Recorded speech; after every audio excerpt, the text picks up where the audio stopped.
Nasa gitna ng bukirin at nakukubli ng mga nagtataasang talahib at puno ang kubol na ito na natunto ng GMA News sa isang hindi namin papangalanang bayan sa Bulacan. Dito nakilala namin si Aling Maria, di niya tunay na pangalan. Hinahabol na matapos ang order sa kanyang 4,000 piraso ng 5-star, isang iligal na paputok. Natatakot po na mahuli dahil wala namang kaming lisensya. Hininto ko muna pagtitindahan, gumawa ako ng putok kasi mas madali ang kita sa putok. Kaysa sa tindahan. Tindahan, butubo ka lang ng papiso-piso. Pero di lang ang deadline ng order ang dahilan ng paspasan niyang paggawa sa mga bawal na paputok, kundi ang posibilidad na mag-raid anumang oras ang mga otoridad. May sumisigaw, may pulis. O yun, bigpita na. O.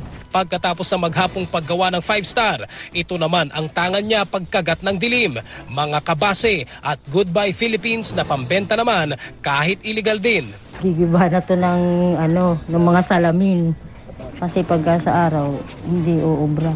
Bakit po hindi uubra? Kasi nga pag may dumating na pulis at nahulihan ka ng malalaki, kukulong ka. Sa ngayon, tila walang kaalam-alam ang mga otoridad sa kanyang ginagawa. Nakakabahala, lalo't nito lang Abril ay nagkaroon ng pagsabog sa isang pagawaan ng paputok sa Bukawe, Bulacan na ikinasawi ng 2 tao.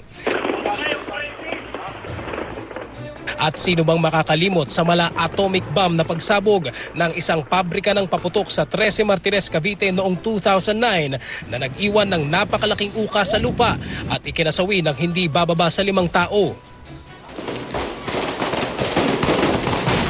Kahit nga sa mga legal namang tindahan ng paputok, pwedeng magkaaberya tulad ng bispiras ng pagsalubong sa nooy bagong taong 2008.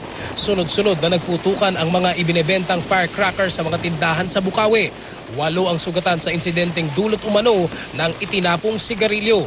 Kaya ngayon pa lang, mahigpit na ang pagmomonitor sa iba't ibang tindahan ng paputok.